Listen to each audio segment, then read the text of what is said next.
For over 20 years, federal rules of payment on office visits have required extensive documentation about body systems and organs that simply weren't relevant to the patient's care. Typically, when I see a patient and I go back and I write my note on that patient, I have to first determine how complex the care of that patient was for that day. And so I have to choose amongst 5 levels of coding. You probably know these as E&M codes levels 1 through 5. And so we have to determine how complex the care of the patient was to determine what level to bill. It's actually not always a very easy decision, is it?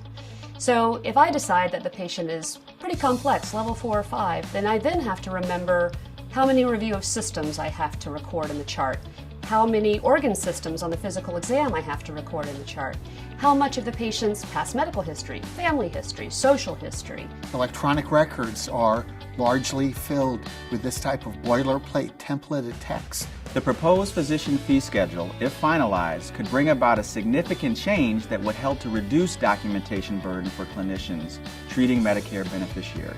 And it doesn't actually change the codes, it changes the perverse payment incentives that are wrapped around with these codes. We are essentially collapsing codes 2 through 5, where you'll get one payment rate if you bill any of those codes 2, 3, 4, or 5.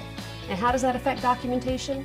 Well, that means that I really, going forward, will document just the minimum that is needed for the care of that patient. Then anything else that I choose to document really can be focused on just what is needed for that patient who is in front of me at that time.